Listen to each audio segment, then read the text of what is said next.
That's That's for the sure. second time I've been there to eat. Almost I've every been there tree, different times fell to buy across the candy. Yeah. And there's Uh, beautiful Cheryl homes Lumber right there heavily across had. Dorset from So I bought every some one of them's today. got blue marks all over. I mean, that was Yeah. I'm going to enjoy May, it.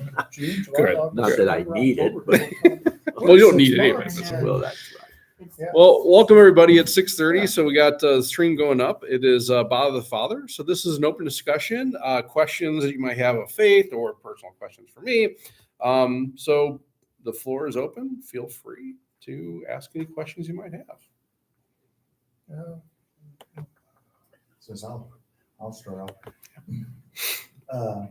There's two stories in the Bible on Lazarus in the New Testament. You know, the one with Yeah, the raised from the dead and Lazarus and the parable. and the parable and Yeah. all of that nature. And of course, When from he's the, with Abraham. from the parable, you know, the rich man Mhm. asked God, please send them back Mhm. to tell my brothers, and says, no, I won't do that. You know, basically refused to, you know, Right. resurrect him. Right, All of that yeah. nature. And then you have Lazarus, the son of Martha and Mary, I guess. Brother Martha. Yeah. Brother. Yeah. Mhm. Brother Martha, yeah. And Jesus does raise him and, Yeah. and all of that. Yeah. And I just, you know, wonder if there's any liturgical connection between those two characters with regards to Oh, well, Resurrected. liturgically, no. I mean, because one is presumably a fictional character. The one is actually a historical figure. But there is a theological significance of that. Mhm. And so in many ways, when we see God in the New Testament kind of rectifies or it comes to like full circle from things in the Old Testament. So you think of like the story of Isaac, right? With, you know, the sacrifice of Isaac. Well, one would say it was like, wait, did God change his mind? Well, no, God can't change his mind. So that was really already intended that Isaac would not be sacrificed, but we would understand that's a precursor to the true son being sacrificed, right? So in other words, God fulfills those Old Testament things within the New Testament, but even within the New Testament, we see these like cycles that play out where there's something a precursor that's fulfilled later. And I think many theologians will argue that parable of Lazarus definitely has a significance with the actual raising of the actual historical Lazarus. Mhm. And in some ways, there's almost like a flipping on its head. And we see that all the time from Jesus, right? Like, for instance, this weekend, we're hearing about the publican and the Pharisee, right? That the parable about the Pharisees and the publican are in the temple, and the Pharisee is like, says this prayer to himself, like, Lord, I tithe and I do all these great things. I'm not like these other Cretans that do all these other sins. And so aren't I so great, right? Where the publican, the tax collectors, you know, Lord have mercy on me, a sinner, right? So if you're hearing this from a Jewish perspective, you're thinking like, oh, well, this is a story about a Pharisee, that he's going to be the good guy, because the Pharisees are the good guys. They're the ones that do all the things that are right and very meticulous about following the laws. So there's obviously going to be something good about this guy. And that's where kind of Jesus comes out of left field.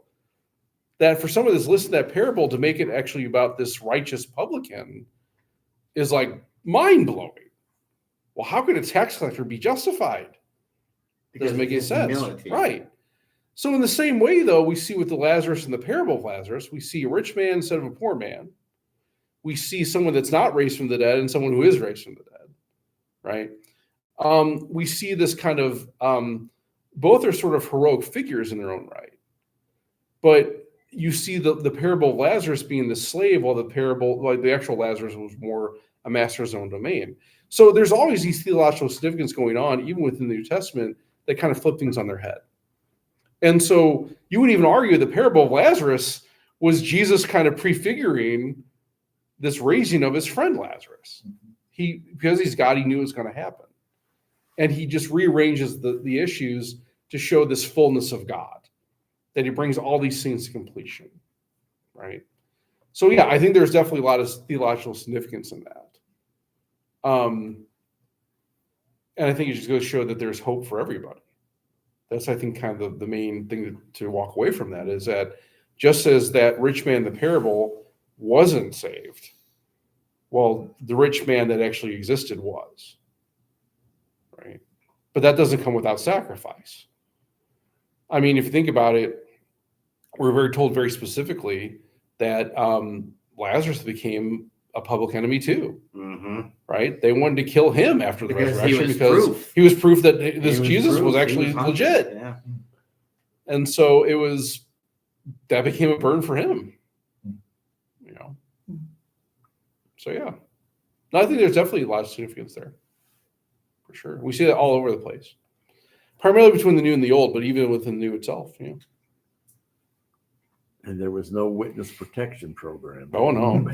Right. Well, even if there were Right though, out I there, mean, weren't you? even if there were, no one's going to protect like Lazarus or anyone else. No. I mean, all the main public authorities were against him.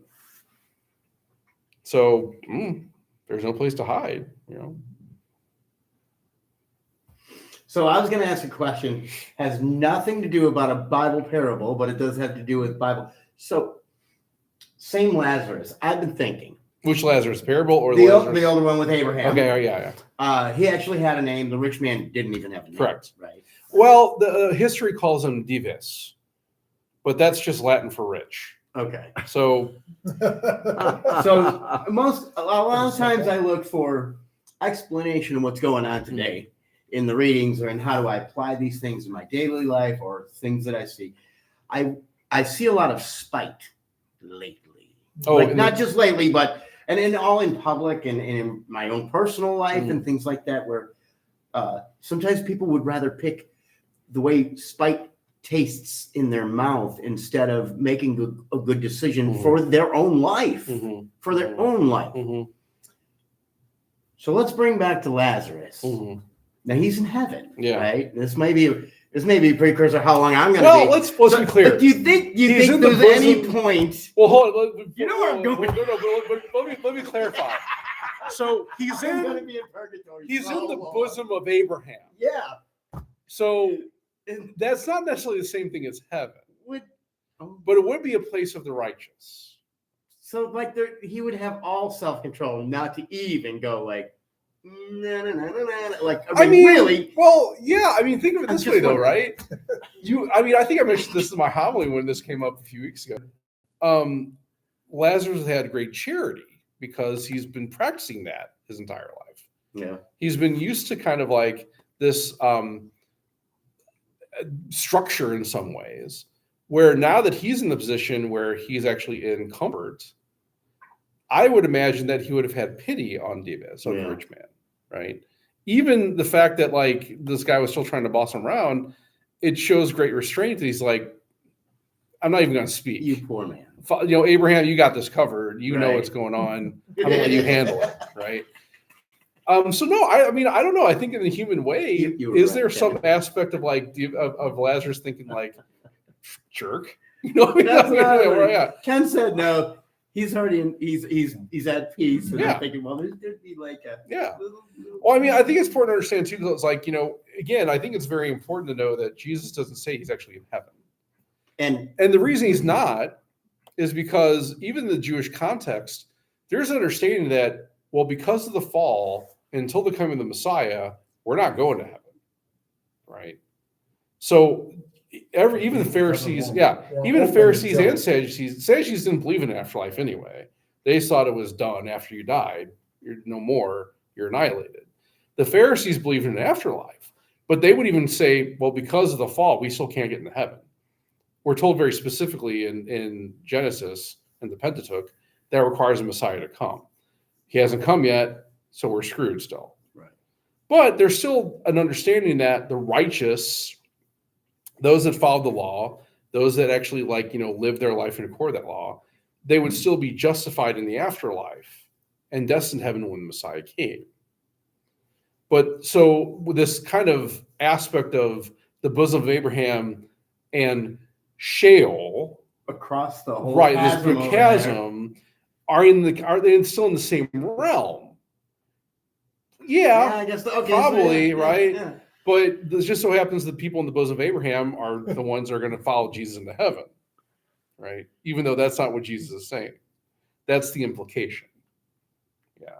Okay. So it's always important to put these. We always have to put these parables and these understandings in first century Judaism context, in Hebrew understanding, because our 21st century minds, we Think already. differently. Well, that's like we're already past that. We Yeah. know what happened. We know what's going on. We believe in the- Exactly, but in Yeah, but in we the believe culture, the Messiah. the culture of the time, they didn't. So Jesus is always trying to put things in the context of what's being understood by you, the people here in first century Israel, about these things that are beyond your understanding.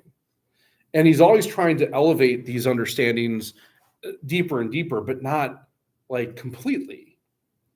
Because I think rightly, he doesn't want to, like, even though he probably could have explained exactly what paradise, hell, all these things were like, if we were to do that, it would have blown their minds. And nobody would have gotten it. Right. Yeah. I mean, it would just been either completely understandable or so like profound, it might actually give them, their heads might explode. Right. Right. So we always have to put that in context, what's going on at the time too. Yeah. Thank you. Yeah, my pleasure. But yeah, I mean, I think that same feels like if it were me, I'm like, screw you, man. What Buzz are you, off. yeah, what are you doing, right? Whatever. Don't bust me around. You're down there. Get out of here. Yeah. Which funny because like Abraham kind of did the same thing. Is like, and he did much more charitably. My son, hey, you're still my son. Management. He can say those things. Who's it? Yeah. Lazarus Right. is just right. That's right. That's right. Yeah. But I mean, it shows that I think is the whole tragedy of that parable, that this rich man is truly a son of Abraham. He's truly a chosen person, and he chose not to follow in that righteousness. And I think for us, it tells us the same thing, that's kind of this aspect of free will, that we can choose to do these things or not. It's not that God is forcing us into this place of torment. It's that we're freely choosing it. Yeah. We're freely choosing it. Free will. And that's the tragedy of hell. Yeah. We were talking to OCIA. Well, I'm sorry, I was talking with, I think it was in the 8th grade class. I had this question about the afterlife and stuff. And, I kind of posed the question, well, is hell bad or good? Of course, everyone says, well, it's bad. I'm like, okay. Well, if it's bad, then why does it exist? And so what I think we tend to fail to realize that actually even hell is an act of love by God. Because could God just annihilate us out of existence? Mhm. Could. Yeah. But also that wouldn't be love. And if God truly is love, he loves everything he creates. And if love, then he also allows us not to choose him out of that same love. And so we have to go somewhere then, or be in some existence of that choice. I want to talk about more of that Friends, Food, and Faith, November 4th, because I think we're going to talk about eschatology. Why Say that again. I think we're going to talk about eschatology. Eschatology. Eschatology is eschaton is a Greek word, just means end, right? So Yeah. our final ends. So going into November, all saints and all. Yeah. Mhm. So right after All Saints, All Souls, I figured it'd be a good time to talk about that. I think I've talked about it in the past, but it might be good just to resurrect it. No pun intended. Yeah, of course, we're not going to be meeting next week because I'll be in Peoria. So we'll come back on the 4th and talk about eschatology for Friends, Food, and Faith. that Cool. night. Be interesting. Hope so. It's, staying on the Lazarus and all that. Mm. And God says, well, why should I send Lazarus back? It says Moses and Abraham and all the people, they aren't listening. If they don't listen to him, Mhm. them, Mhm. why would they listen to Lazarus and all of that Right. nature? And then you go on to the resurrection Yeah. of Christ and all of that nature is that was the ultimate symbol or sacrifice that stirred a lot of belief amongst Well, I think it's also the biggest irony is how prophetic that was, that, hey, we actually did have someone come back from the dead. Mhm. And if that were the case, wouldn't everyone believe? They don't. but they don't. I mean, so that's so- God was right. in the beginning. Right. I mean, so I mean, don't know why And again, God- his back and forth. Right. are- which just goes to reflecting. show, I think, what the mystery of the incarnation is. I mean, so did God understand human nature in the same way before he had a body and a human mind and a human soul?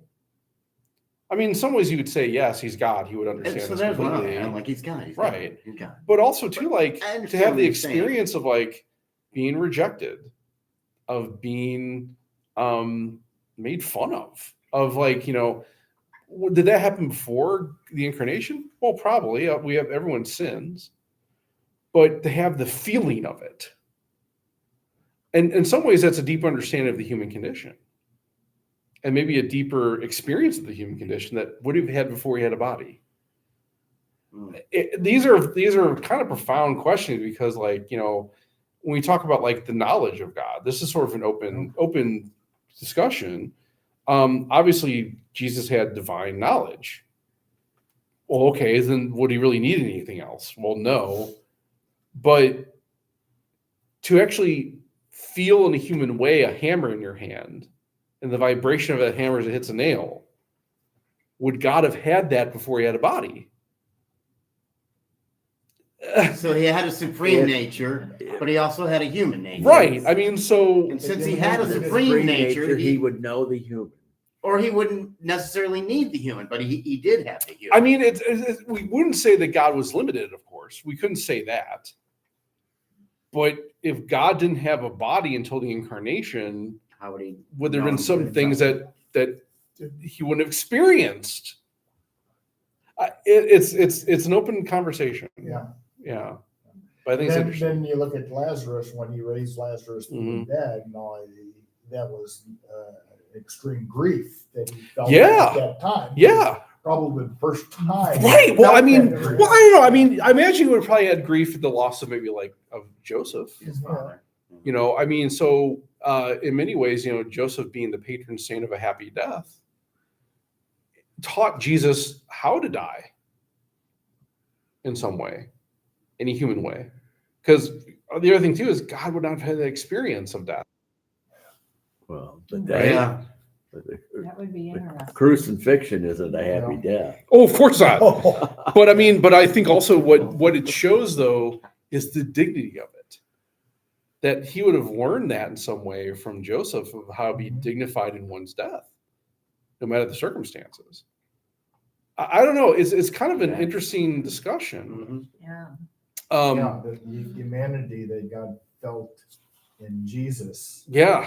that how could he have felt that before? Well, Jesus? I mean, so there's something to be Or you said. say God's all knowledge. Well, all right. knowing, Well, I and all mean, that. there is something to be said though that because God is outside of time and space, he would have had that experience from the very beginning too.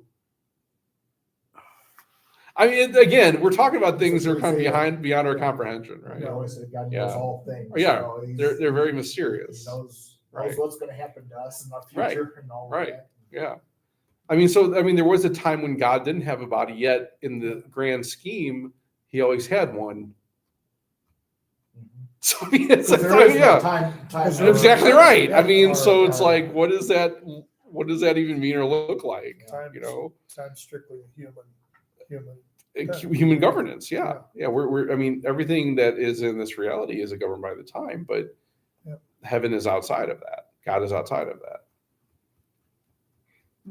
So yeah, who knew you're this deep on the Father this evening right now?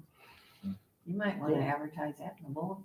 Mhm. That you're What's going that? to talk about that. Yeah. You gotta show up. Yeah. You gotta Yeah. show We up. kind of talked this when we were talking about OCA a little bit, right? We were trying to talk, Mhm. when we were talking the incarnation a couple weeks ago, and I think it was a really good conversation that we're having there. You So- might get some more people interested in that. Maybe, I don't know. Well, good. Cool. Well, thank you, Father. My pleasure. We good? So no saints masses. It's just going with the weekend. Yeah, it's weird this year. We've had a lot of interesting things happening this year. Like, for instance, we had like Peter and Paul fall on a Sunday, which doesn't really happen. Then we had Exaltation of the Cross fall on a Sunday. Now we have All Souls falls on a Sunday. Then the week after that, we have John Lateran that falls on a Sunday. So we have a lot of Sundays that we're kind of eaten up by these other times. So because All Saints falls on a Saturday, it is not a holy day of obligation. And even the Missal is very clear that when All Souls falls on a Sunday, you celebrate that. So Saturday night will be an All Souls Mass. 8 o'clock Mass will be an All Souls Mass. 11 o'clock will be an All Souls Mass. 7 p.m. will be an All Souls Mass. So part of that also too, which is another kind of wrinkle here, is that every priest in the archdiocese is required to celebrate 3 masses on All Souls, unless they go to the priest purgatorial mass.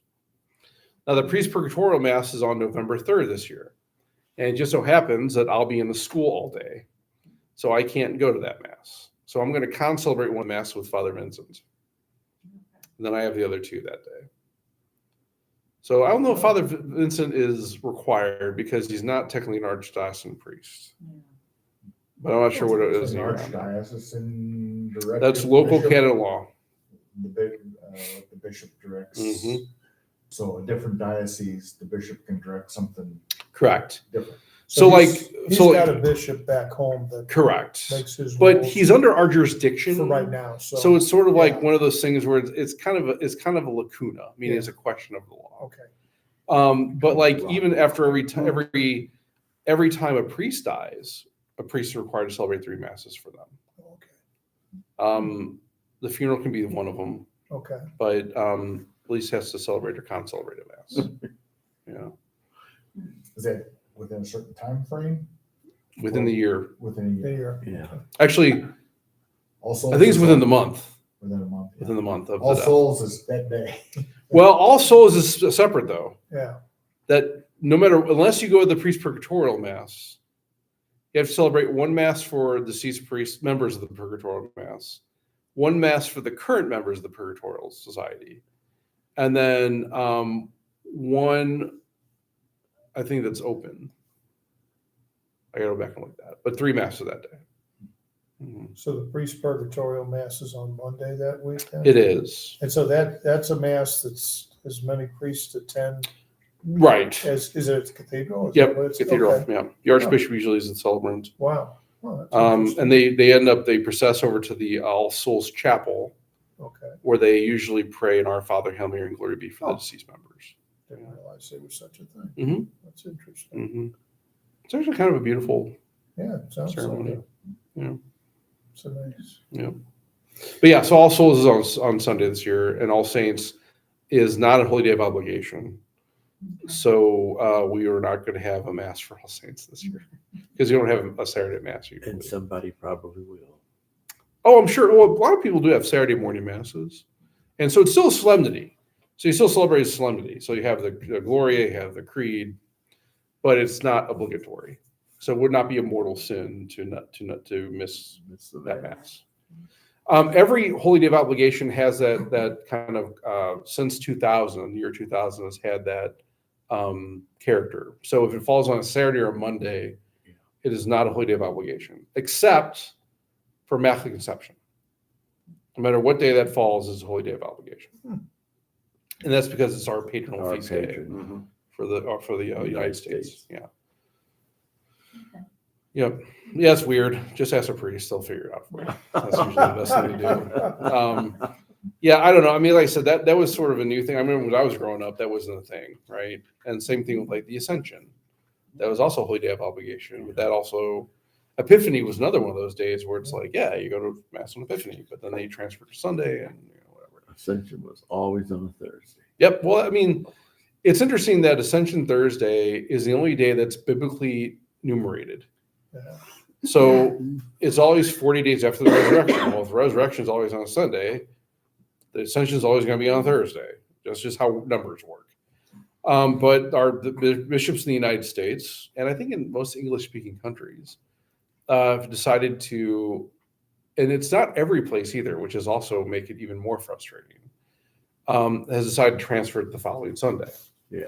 The only dioceses in the United States that don't do that are Omaha, Boston, New York, Hartford, and think that's it.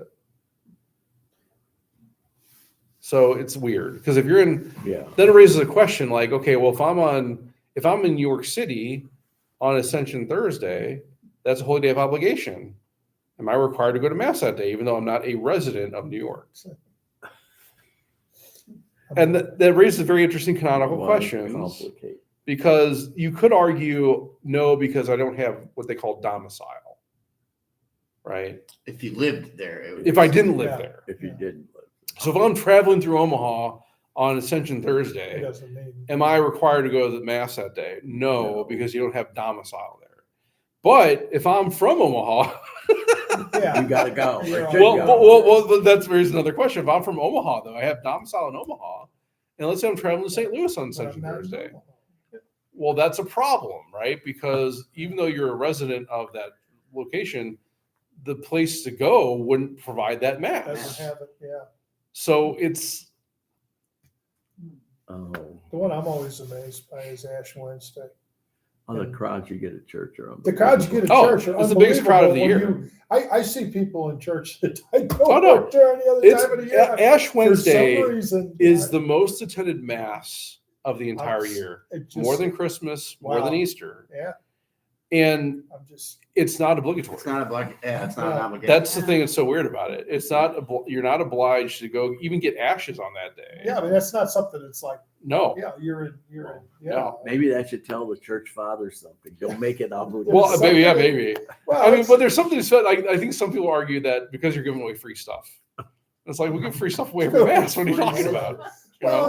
Well, I think it's because people go to, even though they're not practicing their faith, they realize Lent is Mm. a time of penance and Mhm. renewal. And Mhm. sometimes it obviously strikes people because I Yeah. see people that, Well, I know. But You there know, was just- one year, I think my first year here, I just got done with the 6 o'clock mass over a presentation, and this person comes in and says, "Oh, well, can we get ashes?"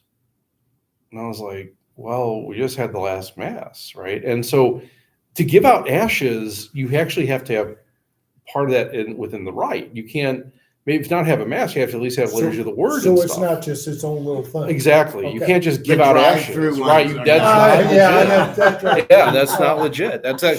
I mean, That it's one- not. It's not that it invalidates it, but it's No. incredibly illicit. Yeah.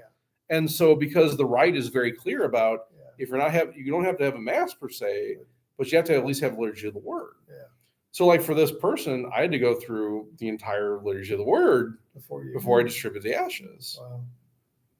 And so it's like, okay, but then I'm like, you try to argue, it's like you don't need them, right? I mean, it's not like you're sinning. Yeah. And I just want to be Not clear. necessarily anything grace. Exactly, No, no. exactly, Received from. exactly. I mean, there's sacramentals, sure, but like, it's not like you're sinning by not getting the ashes on this day, You don't have to. right? confess Yeah, it. exactly. This is Yeah, not yeah, something that's yeah. obligatory. It's, I mean, Uh, and the person's like, yeah, I understand that. It's like, okay, I just want. you still want them. It's like, okay, So Okay. you had to go through this. exactly. Yeah, I just think it's. Well, that was very good of you. Well, I mean, is it worth taking somebody off? No. And also, because that a way for them to engage their faith deeper. Yeah. I- But I mean, it's not that it's not burdensome. I know, as I said last week, in my homily, that priests are called to be bothered. That's true. I'm not saying we're not, but also let's be reasonable. Common sense. Let's try to be understanding. Didn't we talk I mean, about that? yeah. Common sense. Ash Wednesday is a big day for priests. Usually they're running around all day doing Yeah. things. And quite honestly, that was probably the last thing I wanted to do that day. Yeah. Yeah. But okay, Yeah, because you're talking about there should be a right, but yet you can go to someone's home and visit the sick and you can do You could. ashes. but even so you can do like communion service, sure. Yeah. You can do, but there has to be a liturgy of the word associated with Yeah. it. Yeah. Okay. It can't just be like, here you go, see you later. Oh, okay. No, you have to actually do the Correct. liturgy of the word. Right. I'm just- Or, I Usually- mean, you could also do that within the context of, let's say, like anointing the sick or another sacrament. but there has to be a rite associated with it. There has to be a liturgy Well, associated that's what I'm with trying to it. Yeah. understand. Yeah. That doing the anointing would be like the liturgy of the word, Yes. so to speak. Right. Even though you might not be proclaiming the word. Well, that I'm thinking of the word. anointing the sick does require at least the ordinary form, because there could be extreme circumstances, right? Let's say someone is like dying right now. Okay, great. Let's just Yeah. get it over with, right? Because we want to make sure that person has the graces. But in general, if there is not an emergent situation, you would provide at least a gospel. Like a doctor, you got your book, right? And just Yes. open it up and- Yeah. Well, I mean, also too, you memorize the form of all the sacraments, because in those emergencies, like, I don't have time to get my book. Right. Right.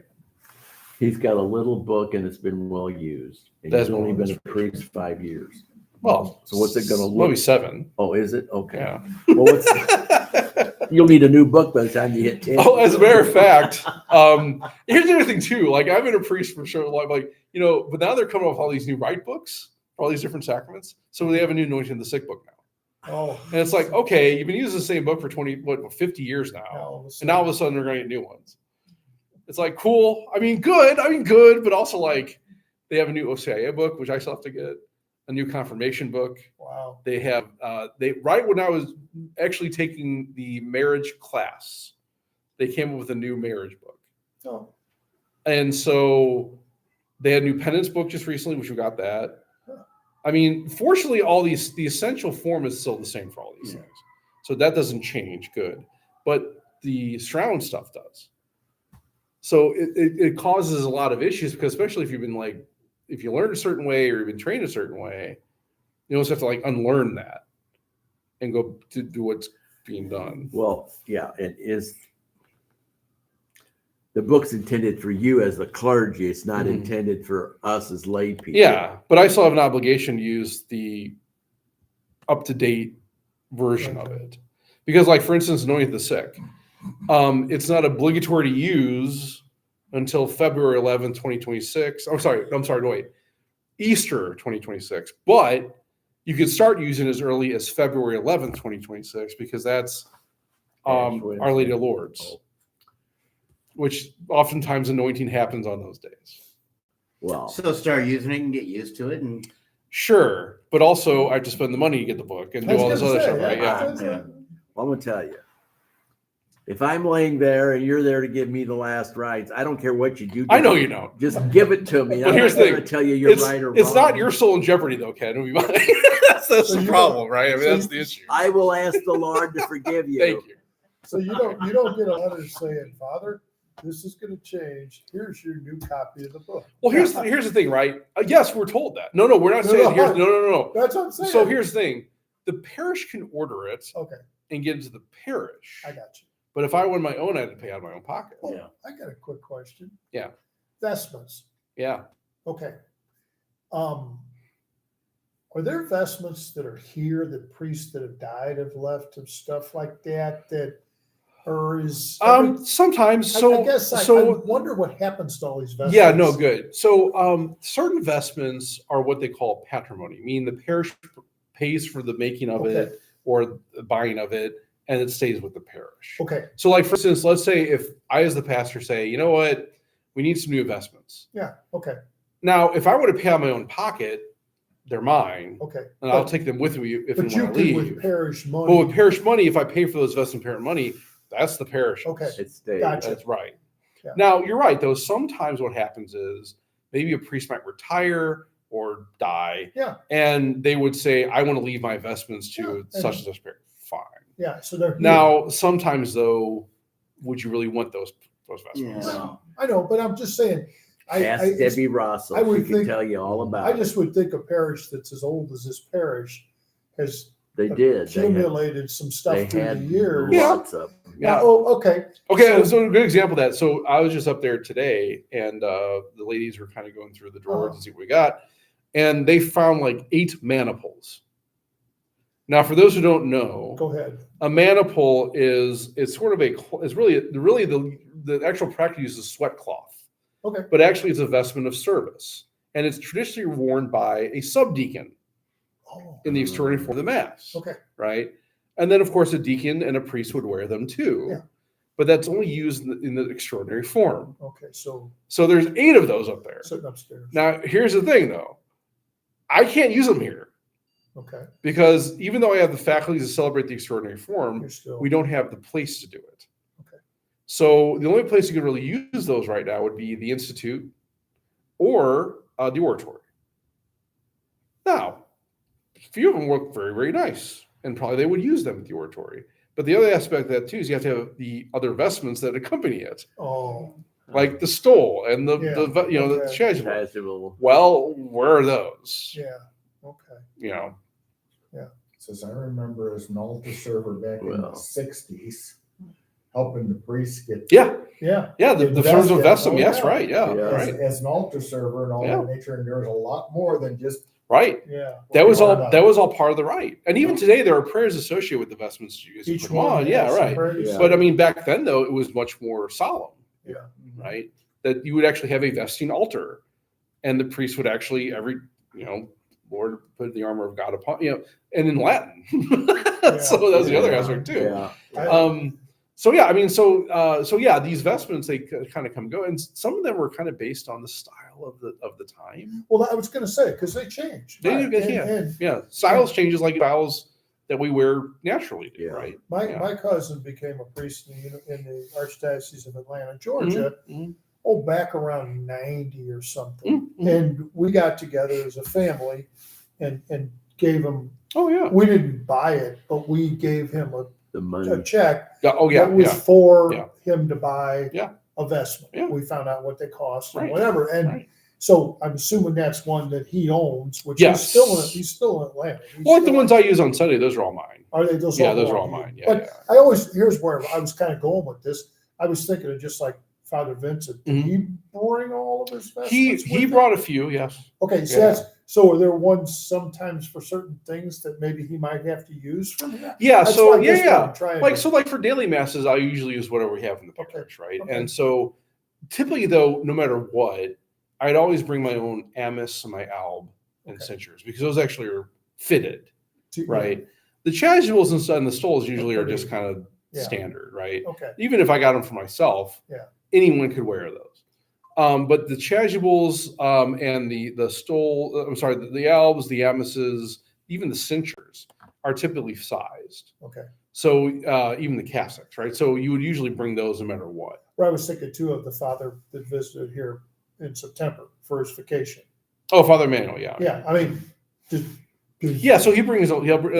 Okay. Well, he did ask me for an album. Okay, so that's So, what- so yeah, I mean, but again, that's it's why I really didn't know. yeah. I just figured maybe. if So there's stuff usually around you do that- keep extra albs around, Yeah. just in case for those Okay. things. But like also too, like most places I go, the albs won't fit me, Gotcha. So, so you I just have my own, automatically bring right? your own. And Yeah. so the same with Father Vincent. I mean, he's a smaller dude, Yeah. so I mean, Yeah. whatever. So yeah, I mean, most parishes I think would have extra stuff around. Yeah. But ideally, you would bring, especially those type of vestments, your Yeah. own, because also the other aspect of that too is it's almost like wearing someone else's underwear. Yeah, I know. You know, I mean, the chasubles and stuff are different; those are outer garments. Yeah. But usually, stuff, the other yeah. stuff is like, well, it's right, Yeah. yeah. Just something I always wondered because I see different priests wear different designs. Yeah. Mhm. You know, I mean, Yeah. I know that one white vestment that Father Vincent has, it has the beautiful blue on it and stuff. Yeah, yeah, right. That I assumed was his and he brought Yeah. it with him because Which is kind of also fascinating too. It shows like different like culture yeah, because you're talking about his blue alb. yes. Yeah. Yes. That's interesting because like the alb is supposed to represent your baptismal garment. Oh, okay. So it's ideally supposed to be white. White. But in Africa, that's also even in Asia, Yeah. it's common also for priests to wear blue, like bluish albs. Okay. I think in deference to Our Lady. But it's also like, well, all right, there's some theological meaning there, but the real basic meaning is that it's supposed to represent your baptismal garment. Okay. Right? Yeah. Because all the vestments have a theological and a practical use. Sure. Well, one time somebody gave Father Dolan, it was an outlandish, God looking thing, the coloring and all. And He says one and done. That's the only time he wore Was it a chasuble? Yes. I think it's still back there. I'm sure it is. Yeah, I've It's seen it. God awful ugly, Yes, bright it was like colored. camo. It was like camo. Oh, I didn't see it, but I would recognize it if I saw it. Oh, One and done. As a matter of fact, I found it back there, and I actually called Bishop Rice. And I said, I think we found one of your best. oh. He laughed. Is that an inside story? Well, I mean, I think it's still back there. Oh, I'm sure it It's is like because it's like white with like green and orange oh, it and like was- it splotches. was It's just horrible. Yeah. it's very 70s, very like, and it's not like liturgically correct, like Well, the and color. it's funny because that's kind of what I'm thinking about, because I can remember some of the stuff back in the 70s, Mhm. right after Vatican II, when Mhm. everything was kind of in kind of a turmoil there Right. for a while, and you did see some pretty interesting vestments. That I were don't know who gave different it to him, but he variations. said one and done. He would never wear it again. I think you left it there. I'm sure. He I'm sure it's probably back there. did. It's still back there. Yeah. Oh As God. I said, when I first got here, I was going through. I was like, "What is?" Because I mean, here's the thing: there's some beautiful vestments over presentation. Very beautiful. Oh, are they? vestments. Okay. So what Oh, yeah. happens with those? You burn them. Oh, is that what the, I mean, if you're not going to wear them, Mhm. you could either give them reclamations, but then also you're kind of pushing off to somebody else. yeah, It's most of these things are probably best just to burn. okay. I didn't know if it was Something something. old and outdated and Mhm. no longer. Yeah. Mhm. Well, I didn't know if either that or I didn't know if the 'cause person's family took some of them. or I not. mean, typically, I think most priests after they either pass. So here's the thing: a priest is always buried in one of the vestments. Well, that was Yeah. going to be my. And so now, I think many priests, at least today, they get buried in their archdiocesan one because that's Yeah. the vestment you were Standard. vesting with your ordination. Yeah. I personally have my own. That it was my first mass vestment. Okay. And it's my gold one that I usually wear for Yeah. Christmas and Easter. I'm going to get buried in that one. That's- You know. Yeah. So I think thinking it's ahead, that's a preference. are we? Well, every priest, again, talk about canon law, is required within 3 years of ordination to submit to the archdiocese their last will and testament as well as their funeral prep. I knew that. Really? I had heard that. Yes. Now, I've done my will and testament. I'm a little behind my funeral prep, so don't tell anyone. But I guess I'll just set that in. Well, But I think I'm gonna. I won't be here to plan it. Okay. Otherwise, I Well, you never would. know. You never know. Ken. You never know. You'll see. I don't know. But yeah.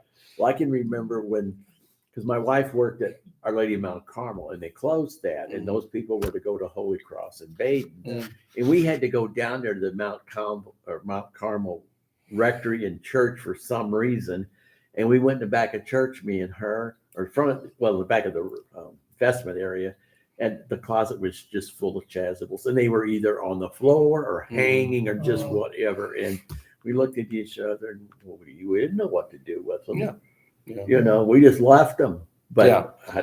No, I mean, ideally, if you're not being used, you would typically burn them just because, like, you could bury them too, but burning them is probably more ecological safe. well, don't yeah, they right. bury the lectionaries and Bibles and things at Calvary Cemetery? or burn? 'Cause- Yeah.